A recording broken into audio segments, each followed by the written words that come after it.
ओम गंगणपतये नमः। नमस्कार, जय माता दी। प्रिय दर्शकों, 16 अक्टूबर से 13 नवंबर के मध्य मंगल ग्रह का मिथुन राशि गोचर होगा। मंगल ग्रह एक राशि में 45 दिन रहते हैं, लेकिन यदि 16 अक्टूबर से 13 नवंबर तक जब आप काउंट करेंगे तो ये एक महीने से भी कम समय में ही इस राशि में रहेंगे। और कम समय में रहने का मतलब क्या है, तो आप समझें कि मंगल ग्रह 30 अक्टूबर को वक्री होंगे और ये 13 जनवरी तक लगातार वक्री रहेंगे। यानी कि अगले 75 दिनों तक मंगल का वक्र प्रभाव होने के कारण से ये 13 नवंबर को पुनः वृषभ राशि में वापस आएंगे। तो मंगल का मिथुन राशि का एक प्रभाव अगले 27 दिनों तक आपके जीवन में किस तरह से रहेगा।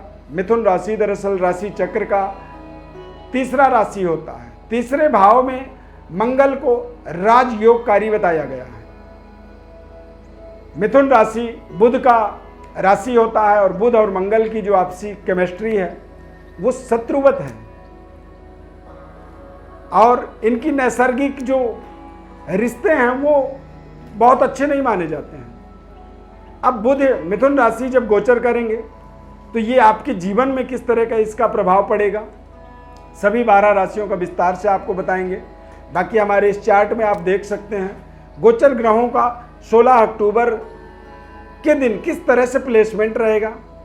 यानी मंगल मिथुन राशि में गोचर करेंगे वृषभ से, सूर्य बुध शुक्र कन्या राशि में रहेंगे, शनि मकर राशि में और गुरु कुंभ राशि मीन राशि में, राहु दरअसल मेष राशि में और केतु तुला राशि में। जन्म राशि के आधार पर संपूर्ण विश्लेषण आपको बता रहे हैं। बहुत ध्यानपूर्वक इस कार्यक्रम को देखना होगा, समझना होगा। कुछ राशियों के लिए भाग्योदय कारक भी साबित होंगे और कुछ राशियों के लिए ये परेशानियों को बढ़ाने वाले साबित हो सकते हैं। आपके जीवन पर इसका क्या प्रभाव है, इसे आप बहुत ध्यानपूर्वक समझें। और यदि कार्यक्रम को, हमारे चैनल को यदि सब्सक्राइब भी कर दें तो बहुत अच्छा है। फेसबुक पेज पर कार्यक्रम को देख रहे हैं तो पेज को लाइक करें। हमारे साथ जुड़ने के लिए कार्यक्रम के अंत में आपको एक तरीका बताएंगे, उस तरीके से आप सीधे जुड़ सकते हैं। आपको ना तो कोई कॉल करनी है, ना ही किसी तरह कोई बड़ी प्रयास करनी है। बड़ी सहजता से आप हमारे साथ सीधे जुड़ सकते हैं। प्रिय दर्शकों, मंगल की इस राशि परिवर्तन का सबसे पहले बात करेंगे मेष राशि पर। मेष राशि वाले जातकों के जीवन पर मंगल का तृतीय भाव में गोचर होना, यानी कि इनकी दृष्टि जो है भाग्य और दशम भाव में पड़ने के कारण से मंगल कुल दीपक राजयोग बनाएंगे। यानी कि मेष राशि वालों के लिए तमाम तरह के नए नए पराक्रम, तमाम तरह के नए नए प्रोजेक्टों को शुभारंभ करने का ये एक अवसर की तरह होगा। बेहतर तरीके से आप मेष राशि वालों के जीवन में रिश्तों का एक तरह से सहयोग मिलेगा। नई जॉब अपॉर्चुनिटी यहाँ पर देख सकते हैं, नई कारोबार व्यापार की शुभारंभ का आप इस समय को देख सकते हैं, इसे आप मान सकते हैं। या फिर भाग्योदय के लिए, या फिर आप अपने जीवन में कुछ ऐसे निर्णय कर सकते हैं जिससे आपको एक नई पहचान मिल जाए। 16 अक्टूबर से 13 नवंबर के मध्य का ये समय होगा। वृषभ राशि वाले जातकों के लिए मंगल का ये राशि परिवर्तन द्वितीय भाव में होने के कारण से मंगल की दृष्टि जो होती है वो अष्टम भाव में होती है। द्वितीय भाव में मंगल का गोचर, इसे साउथ इंडिया में मांगलिक दोष माना जाता है। यानी कि ऐसे समय में कई बार व्यक्ति अपने वास्तविकता से अलग होने लगता है, अपने कुछ रिश्तों से वो तनाव पैदा करता है या उनके रिश्तों में तनाव बनने के कारण से अलगाववादी परिस्थितियां बनती हैं। कई बार कुछ ऐसी बेवजह ट्रांसफ़र हो जाता है जहां वो जाना नहीं चाहता है, परिवार से उसे दूर होना पड़ता है। और कई बार व्यक्ति लोगों के बहकावे में आके अपने आप ही वो अपने परिवार से झगड़ा, लड़ाई, द्वेष, जिसके कारण से आपसी तालमेल को ही वो खत्म करने लगता है, अनबन हो जाती है, शत्रुवत व्यवहार करने लगता है। तो वृषभ राशि वालों के लिए इस राशि परिवर्तन के बहुत अच्छे संकेत नहीं बन रहे हैं। यहाँ पर आपको बड़ी सावधानियों की आवश्यकता है। यानी कि हनुमान जी की आप विशेष उपासना कर सकते हैं। मिथुन राशि वाले जातकों के लिए चंद्रमा मंगल की युति बनना, मंगल का ये प्रभाव आपके लिए महालक्ष्मी राजयोग का निर्माण कर रहा है। तो यहाँ पर आप देखेंगे कि तमाम तरह की कनेक्टिविटी आपकी बनेगी, बेहतर रिश्तों का एक निर्माण यहाँ पर हो सकता है, शुभारंभ हो सकता है, बॉस के साथ में आपके संबंध अच्छे बनेंगे। आप अपने विभाग के अंदर हेड ऑफ डिपार्ट तक अपने पोजीशन को, पद को, प्रतिष्ठा को यहाँ पर प्राप्त कर सकते हैं। मंगल दरअसल जब लग्नस्थ होते हैं तो ऐसे समय में सरकार के साथ व्यक्ति का संबंध बेहद शानदार होता है। उच्चस्थ पदों पर पहुंचने के लिए मंगल प्रथम भाव में बेहद लाभदायक साबित होता है। मैंने कई व्यक्तियों के जीवन में जन्म कुंडलियों में देखा है कि जिनके फर्स्ट हाउस में है तो पारिवारिक जीवन में दिक्कत तो आती है, संघर्ष करना पड़ता है, लेकिन उनके पद और प्रतिष्ठा में वो चार चांद लगा देता है। ऐसे समय में थोड़े से आपको ध्यान रखना है कि कुछ एक्स्ट्रा मैरिटल रिश्ते आपके जुड़ सकते हैं, जिन रिश्तों का बड़ा लाभ नहीं हो सकता है, वो कुछ समय के लिए ही जुड़ेंगे। तो ऐसे रिश्तों से अपने बचाव आपको करने होंगे, अन्यथा कई बार ये रिश्ते जुड़ना भी आपके पुराने रिश्तों के लिए घातक हो जाते हैं। कर्क राशि, कर्क राशि वाले जातकों के लिए द्वादश भाव में मंगल का गोचर होगा। कर्क राशि के जातकों के जीवन में पंचमेश मंगल जब द्वादश भाव में जाएंगे तो इनकी दृष्टि छठे और सातवें घर में होने के कारण से देश विदेश यात्राओं के शुभ संयोग यहां पर बन सकते हैं।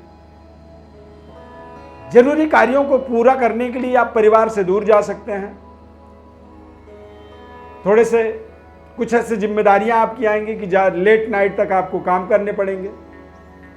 क्रोध थोड़ा सा आपका बढ़ सकता है, तो अपने क्रोध को आप बैलेंस बनाए रखें। बच्चों के ऊपर थोड़ी सी पैनी नज़र रखनी होगी। साथ ही साथ अपने रिश्तों को, संबंधों को यथावत बनाए रखना आपके लिए बहुत ज़रूरी होगा, अन्यथा ये अपनों से ही आपके मतभेद और कई बार मनभेद उत्पन्न करते हैं, जिसके कारण से हम रहते तो परिवार में हैं लेकिन मन में तमाम तरह की हमारे जीवन में ग्लानि बन जाती है, हम असंतुष्ट हो जाते हैं। तो इस तरह के इसके नकारात्मक परिणाम आपके द्वादश भाव में गोचर होने के कारण से कर्क राशि वालों को मिल सकता है। सिंह राशि, सिंह राशि वाले जातकों के लिए मंगल का लाभ स्थान पर गोचर होना यह अपने आप में एक बेहद शानदार शुभ समाचार आप मान सकते हैं। आपके जीवन में बड़े मात्रा में धन प्राप्ति के अवसर योग बन जाएंगे। भाई बहनों के लिए कुछ बड़े जीवन में आप निर्णय कर पाएंगे और भाई बहनों को भी आपके द्वारा एक विशेष प्राउड होगा। इस समय अवधि में आप देखेंगे कि आपको आपके संबंधों में, रिश्तों में बेहतरी मिल रही है। जिन चीज़ों के अंदर आपको बारंबार प्रयास के बाद सफलता नहीं मिल पा रही थी, चुटकी बजा के आप उन रिश्तों में, उन कार्यों में आपको सफलता मिल जाएगी। बेहतर रिश्तों का आपके जीवन में आगमन होगा, पर्याप्त धन की प्राप्ति होगी और आप बेहद कॉन्फिडेंट रहेंगे। कन्या राशि, कन्या राशि वाले जातकों के जीवन में मंगल का मिथुन राशि में गोचर का मतलब होता है कि दसम भाव में मंगल का आगमन, यानी दसम भाव में मंगल कुल दीपक योग बनाते हैं। मंगल की या तो दृष्टि हो या मंगल का प्लेसमेंट हो तो ये बेहद शुभ माना जाता है। दिग्बली मंगल आपको आपके जीवन में सर्वश्रेष्ठ प्रदर्शन या फिर सर्वश्रेष्ठ पराक्रम को करने का यहाँ पर आपको अवसर प्रदान करेगा। गवर्नमेंट जॉब, बड़ी बड़ी जॉब, देश विदेश में अपनी स्टेबिलिटी और कुछ ऐसा आप कार्य करेंगे जिसके माध्यम से आपको आप पूरे परिवार, आपके पूरे समाज में एक नए तरीके की सम्मान की दृष्टि से आपको देखा जाएगा। ये शॉर्ट टर्म है, छोटा समय है, यानी कि 16 अक्टूबर से 13 नवंबर के मध्य का जो टाइम है, इस टाइम पे आपको ध्यान रखना है कि आपको अपने सारे प्रोजेक्टों को मैटेरियलाइज करनी होगी। तुला राशि, तुला राशि वाले जातकों के लिए मंगल का भाग्य में आगमन होना, तमाम तरह की व्यवस्थाओं को यथावत बनाए रखना, अपने भाग्य में के द्वारा भाग्य के सहारे बैठे रहना, ये आपके लिए थोड़ा सा कष्टकारक साबित हो सकता है। इसीलिए सोच समझ कर के समय अवधि में इन्वेस्टमेंट करनी होगी। रिश्तों को लेकर के अपनी कमिटमेंट जो भी आप करते हैं उनका ध्यान रखना होगा। कई बार ऐसे समय में व्यक्ति अपने ही बातों में फंस जाता है, जिसके कारण से रिश्तों में बेवजह तनाव बन जाती है, रिश्तों में दूरियां बनने लगती हैं, और जो हमारे बड़े अच्छे मधुर संबंध होते हैं वो संबंधों के अंदर भी कड़वाहट पैदा होती है। इसे बेहद शुभ नहीं कहा जा सकता है। इसके प्रभाव आपके लिए थोड़े से कष्टकारक हो सकते हैं। वृश्चिक राशि वाले जातकों के लिए मंगल का अष्टम भाव में गोचर होने का मतलब होता है कि राशि स्वामी या लग्नेश जब अष्टम में जाते हैं तो अचानक अनसर्टेनिटी लाते हैं जीवन में। कुछ अचानक बड़े बड़े परिवर्तन बदलाव हो सकते हैं। इस समय अवधि में अपने सेहत स्वास्थ्य का आपको ध्यान रखना होगा। कई बार मंगल अष्टम में जब गोचर करते हैं तो चोट चपेट, दुर्घटना, एक्सीडेंट, हड्डी टूटने की डर होती है। तो आप अपनी तमाम मेहनत परिश्रम करते रहें, लेकिन सावधानी भी रखना आपके लिए जरूरी होगा। कुछ अचानक आपके जीवन में बड़े उपलब्धि जुड़ सकते हैं, लेकिन उन उपलब्धियों के लिए आपको एक्स्ट्रा एफर्ट करने की कोई आवश्यकता नहीं होगी।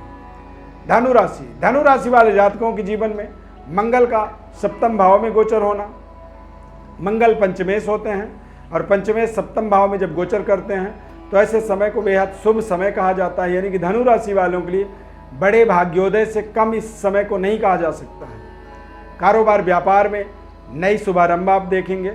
रिश्तों में नए तरीके की सुखद वातावरण आपको प्राप्त होगी और अविवाहित हैं तो विवाह को लेकर के भी बड़ी सफलता। हालांकि सप्तम में मंगल मांगलिक प्रभाव बनते हैं तो निर्णय आपको बड़े सोच समझ करके ही करने होंगे। मकर राशि वाले जातकों के जीवन में मंगल का छठे भाव में गोचर होना। छठे भाव में मंगल जो होते हैं ये एक तरह से शत्रुहंता योग बना देते हैं। पुराने से पुराने समस्या का एक बड़ा समाधान आपको प्राप्त होगा।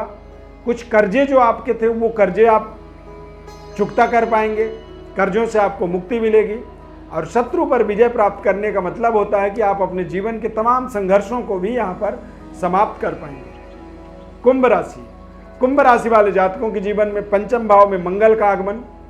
पंचम भाव में जब मंगल आते हैं तो यदि आप महिला हैं तो आपको अपने यूट्रस, अपनी गर्भ से संबंधित किसी भी तरह की कोई समस्या है उसकी आप एक अच्छे डॉक्टरी सलाह लें। अन्यथा कई बार ऐसे समय में ब्लड इन्फेक्शन और यूट्रस से संबंधित कुछ परेशानियां, गर्भदोष जैसी समस्या उत्पन्न करते हैं। संबंधों को लेकर के आपको अपने सावधानी रखना होगा। कई बार कुछ ऐसे गलत संबंध जुड़ जाते हैं जो आपके लिए बेहद हानिकारक होते हैं। प्रलोभन वाली प्रोजेक्टों से बहुत दूर रहना होगा इस समय अवधि में, यानी कि 16 अक्टूबर से 13 नवंबर तक। मीन राशि वाले जातकों के लिए मंगल का चतुर्थ भाव में गोचर होना। चतुर्थ भाव में मंगल का गोचर होने का मतलब होता है कि मंगल की दृष्टि तो बहुत अच्छी है। मंगल का एक प्रभाव आपके जीवन में शानदार बन रहा है। कुछ बड़े मात्रा में धन लाभ के अवसर बनेंगे। आमदनी के कुछ नए स्रोत आप बना पाएंगे। भूमि, भवन, प्रॉपर्टी को लेकर के बड़ी इन्वेस्टमेंट आपकी सफलता देने वाला है।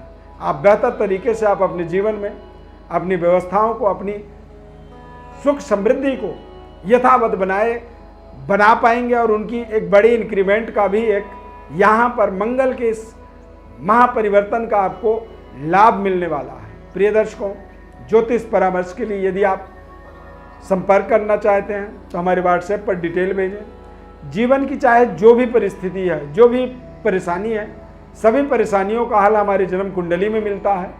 तो आप हमारे व्हाट्सएप नंबर पर अपनी बड़ी डिटेल भेजें। निःशुल्क रूप से आपको संपूर्ण विश्लेषण बताएंगे। इस खास कार्यक्रम में जुड़ने के लिए बहुत बहुत धन्यवाद। माता रानी की अपार कृपा आपके ऊपर बनी रहे। जय माता दी।